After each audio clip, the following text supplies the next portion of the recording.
제22대 국회의원 선거 개표방송 선택 2024. 안녕하십니까, 박성원입니다. 안녕하세요, 송유라입니다. 저희는 지금 여수 MBC 특별 스튜디오에 나와 있습니다. 지역의 일꾼을 뽑는 소중한 선거 투표가 순조롭게 마무리됐고 개표 작업이 시작됐습니다. 네, 유라 씨 투표하셨죠? 그럼요. 지역의 미래를 희망으로 이끌어갈 후보에게 한 표를 행사하고 왔습니다. 성원 씨도 투표하셨죠? 물론이죠. 예. 자, 오늘 저희 여수 MBC는 전남 동부 지역 선거구를 중심으로 실시간 개표 진행 상황을 여러분께 생생하게 전해드리겠습니다. 네, 전남 동부권 선거구는 총 5곳입니다. 현재 개표 작업을 시작이 되고 있습니다. 그렇습니다. 현장에 나가 있는 취재기자 연결해보죠. 최황지 기자, 현재 상황 전해주시죠. 네, 저는 지금 순천 팔마 실내체육관에 마련된 개표소에 나와 있습니다. 1시간 전쯤 투표가 종료되면서 이곳 개표소에는 투표함이 속속 도착하며 분주한 모습인데요. 이미 도착한 사전투표함은 개표 작업이 진행 중입니다. 현시각 개표는 이제 막 시작해 판세를 예측할 순 없는 수준입니다. 이번 총선에서 전남은 사전투표율 41.19%를 기록하며 역대 총선 최고치를 기록했었는데요. 본투표에서는 현시각 기준 69%로 전국에선 세종 다음으로 투표율이 높았습니다. 이는 4년 전 총선의 전남 투표율인 67.8%를 넘은 수치입니다. 전남 동부권의 경우 고흥이 71.1%로 가장 높은 투표율을 보였고 순천이 70%, 여수가 67.1%, 광양이 67.6% 순이었습니다. 이번 총선에서 동부권 5개 선거구에서는 15명의 후보가 출사표를 던졌습니다.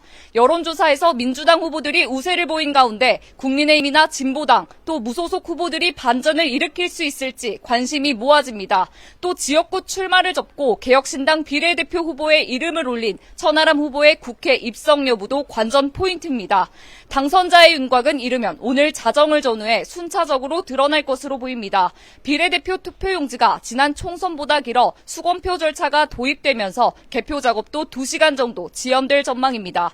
비례대표 당선자 결과는 내일 아침 확정될 것으로 예상됩니다. 지금까지 순천 팔마 실내체육관에서 MBC 뉴스 최황지입니다. 네, LTE 현장 연결이 조금 늦어진 점 시청자 여러분께 사과드립니다. 오늘 광주 전남 지역에서는 총 18명의 국회의원이 선택을 받습니다. 전통적인 민주당 텃밭이지만 도전도 거셌는데요. 후보들의 경쟁 마지막까지 치열했습니다. 그렇습니다. 뜨거웠던 13일간의 열전을 저희가 영상에 담았습니다. 함께 보시죠.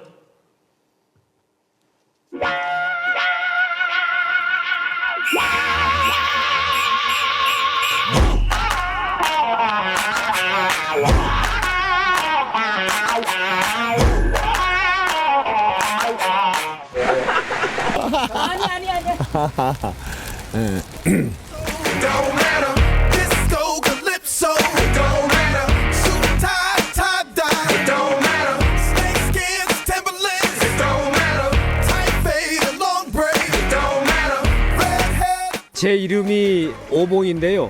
일본어입니다만은 쟁반 뜻입니다.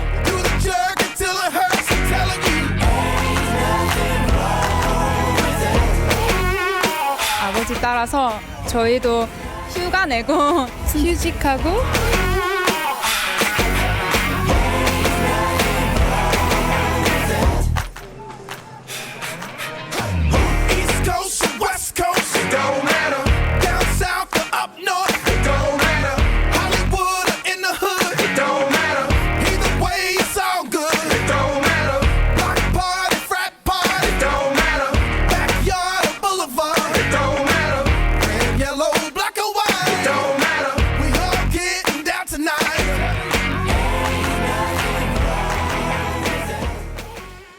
네, 전남 지역 투표율은 69%로 전국에서 두 번째로 높게 기록되고 있습니다. 네, 그만큼 이번 총선에 대한 지역민들의 관심이 뜨거웠다는 건데요. 한국정치평론가협회 배종호 회장과 총선 전반에 대한 얘기 나눠보겠습니다. 회장님 안녕하십니까? 네, 안녕하세요. 예, 출구조사 결과가 나왔는데 민주당의 압승이 예상되고 있어요. 어떻게 평가하십니까? 네, 정권 심판론의 기조가 강하게 작동될 것이다라고 예상을 했는데 그게 지금 이제 방송사들의 출구조사에도 여실히 드러난 것으로 이렇게 정리가 되는데요. 한마디로 출구조사를 정리를 하면은 민주당 압승 그리고 국민의힘 참패 이렇게 좀 정리가 됩니다. 지금 MBC 출구조사, 또 그리고 KBS 출구조사, 또 그리고 JTBC 출구조사, 이 3개 방송사 출구조사, 여기에다 각자 이제 자기들의 또 조사 방식을 가미해서 전망치를 내놨는데요. 예. 레인지를 보면은 민주당 같은 경우 168에서 196석으로 지금 방송 3사가 예상을 하고 있습니다. 이거는 평균치입니다. 그러다 보니까 이걸 또 평균을 내보니까 지금 민주당 같은 경우는 182석이 예상이 되고 있거든요. 예. 네. 국민의힘 같은 경우는 지금 방송 3사 출구조사를 정리해 보니까 85석에서 111석.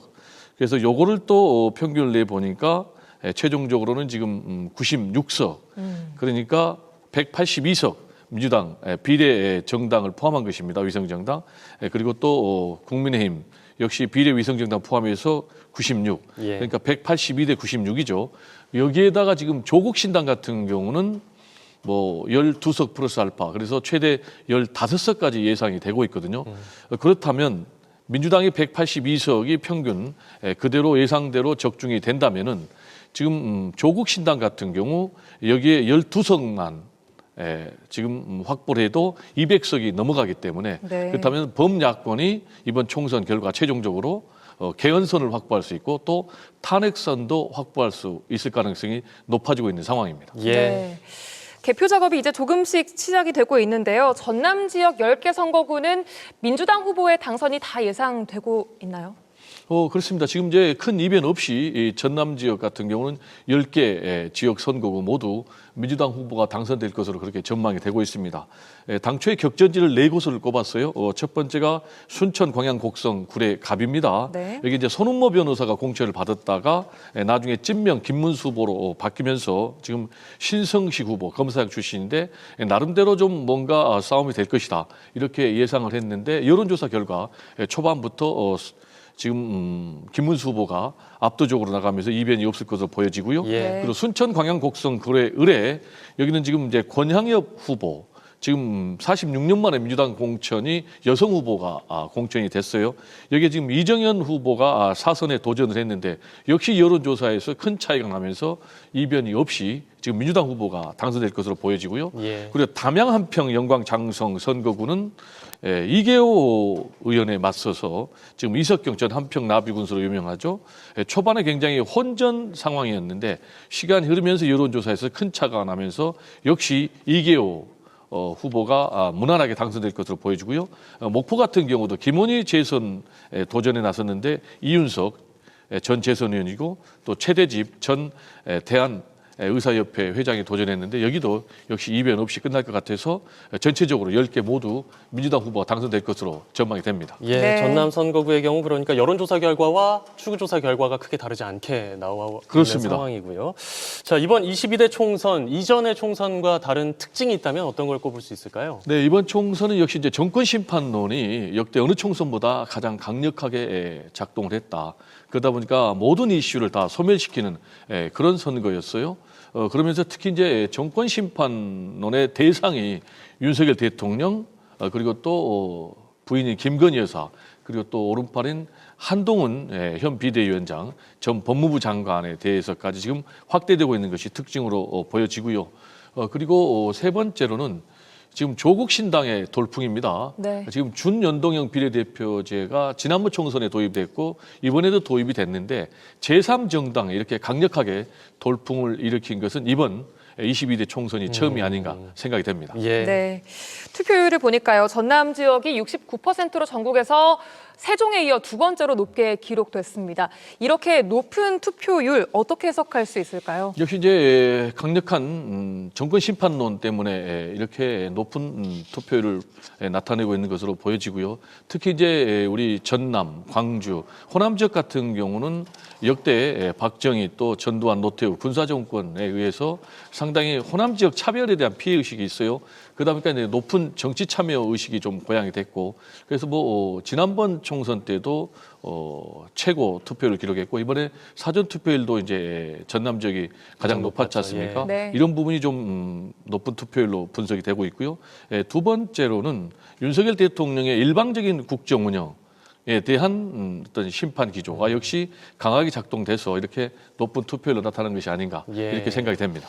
정권 심판론에 구체적으로 불을 붙인 이슈가 있다면 어떤 걸 꼽으시겠어요?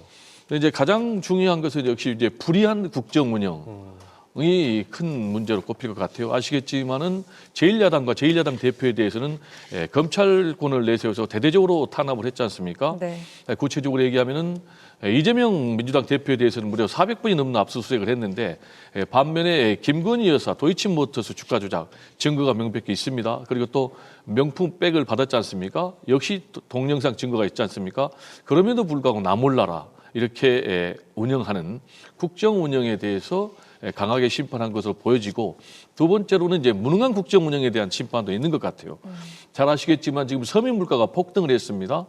그래서 백값 또 그리고 사과값 같은 경우는 뭐 90% 정도 올라가지고 44년 만에 최고 아니겠습니까? 근데도 이제 윤석열 대통령은 대파 들고 875원 합리적인 가격이다. 그래서 이제 굉장히 분노한 것이 정권 심판으로 나타난 것이 아닌가. 또 여기 하나 더 얘기하자면 이제 민주주의의 위기 그리고 민주주의의 근간을 이루고 있는 언론에 대한 탄압. 특히 이제 총선 전날까지 바이든 날리면 보도와 관련해서 MBC에 대해서는 방송심의위원회에서 4번째나 지금 또 제재를 했단 말이에요. 예. 이런 부분에 대해서 심판을 나선 것이 아닌가 이렇게 분석이 됩니다. 예. 네. 민주당 경선 과정을 보면요. 전남 지역에서도 꽤 많은 잡음과 논란이 있었는데요. 회장님께서 민주당 경선 과정에 직접 참여를 하셨습니다. 목포 지역구에서. 경선의 공정성은 어떻게 평가를 하십니까? 뭐 한마디로 지금 언론에서 굉장히 문제 제기를 했잖아요. 비명 횡사 그리고 친명 횡재 뭐 어느 공천이나 후유증이 없는 것은 없는데 그런 부분에 대한 역시 이제 문제 제기가 강하게 있었고요. 시스템과 관련해서는 시스템 공천을 내세웠는데 좀 시스템 보완이 있어야 될 것 같습니다. 구체적으로 얘기하면 이제 현역 의원들에 대해서는 하위 20%에 대해서는 20% 감산 그리고 하위 10%에 대해서는 30% 감산을 했는데 여기에 대해서 좀 투명하고 객관적으로 평가가 됐는지라는 부분 그리고 또 결과에 대해서 또 지금 공개를 해야 되는데 경선에 영향을 미친다는 이유로 공개를 안 했거든요. 그러니까 유권자 또 시민들이 알 수가 없다 보니까 밀실공천 좀 잡음이 나왔고요. 그리고 또 경선의 룰과 관련해서 지금 시민 여론조사 50% 그리고 또 권리당원 여론조사 50% 이렇게 하다 보니까 지금 주권자인 국민, 유권자의 의사가 좀 상대적으로 소홀히 반영되는 그리고 현역 의원들이 유리한 그래서 이런 부분에 대해서도 뭐 7대 3이라든지 8대 2로 좀 개선이 필요한 것이 아닌가 이렇게 생각이 됩니다. 네.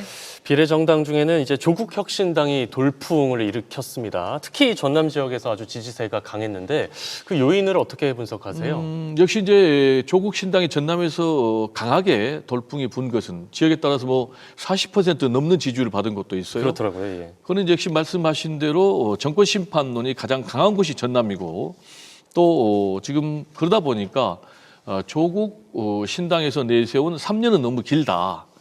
그리고 또 뭐 김건희 여사 법정에 세우겠다. 그리고 한동훈 또 처벌하겠다. 이런 부분이 굉장히 좀 지역 정세에 부합하면서 조국 신당의 돌풍을 일으킨 것이 아닌가 이렇게 생각이 되고요. 세 번째로는 민주당에 대한 실망감. 180석을 몰아줬는데 정권을 빼앗겼다.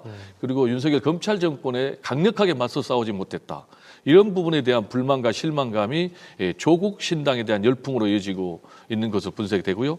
마지막으로는 지금 이제 민주당 진보 진영 같은 경우는 이재명 주자 외에는 대권 주자가 없었는데 조국 또 조국 신당의 표를 몰아줌으로 인해서 대권 주자를 지금 2명으로 확대한 그런 결과로 이어지지 않을까 이렇게 전망이 됩니다. 예. 예, 알겠습니다. 지금까지 한국정치평론가협회 배종호 회장과 함께 이야기 나눠봤습니다. 오늘 말씀 고맙습니다. 감사합니다. 자, 개표 작업이 순조롭게 진행되면서 이제 지역 민심이 어디로 향했는지도 곧 드러날 텐데요. 전남 동부 지역에서는 이번 총선을 앞두고 논란과 공방이 끊이지 않았습니다. 문형철 기자의 보도입니다. 제22대 총선과 관련해 동부권의 큰 관심사 중 하나는 순천의 선거구 정상화 여부였습니다. 국회의원 선거구 획정위원회가 순천의 단독 분구안을 국회에 제출하면서 기대감이 높아졌고 지역 정치권 역시 분구를 장담했던 상황. 하지만 21대 총선 때와 마찬가지로 해령 지역이 광양 곡성 구례와 묶이면서 지역민들은 다시 한번 절망했습니다. 너무나도 붕괴할 수밖에 없습니다. 저 주변의 분들이 투표 포기하자. 불합리한 선거구 획정은 현역 국회의원과 민주당에 대한 비판으로 이어졌습니다. 중앙 정치에서 무능의 극치를 보여주고 있는, 그리고 지역민들을 이렇게까지 무시한 순천 소병철 의원의 갑작스러운 불출마 선언은 지역 정치권에 큰 파장을 일으켰습니다. 소 의원은 기자회견 자리에서 신성식 후보를 정면으로 겨냥했고, 이런 후보와 경선을 한다는 것 자체가 저의 삶의 존재 가치와 자존심을. 신성식 후보도 소 의원을 작심 비판하면서 양측의 갈등은 걷잡을 수 없이 커졌습니다. 퇴장하는 모습은 정말 상상도 못했을 정도로 지저분하고, 공천을 둘러싼 논란과 잡음도 끊이지 않았습니다. 순천에서는 경선 부정 의혹으로 손은모 후보의 공천이 취소되는 사태가 벌어졌고, 솔직히 분하고 몹시도 억울합니다. 광양에서는 전략 단수 공천으로 큰 논란이 불거진 뒤에야 2인 경선이 치러졌습니다. 도대체 기준이 무엇이고 아무런 설명도 없는 이런 일방적인 공천 결정에 대해.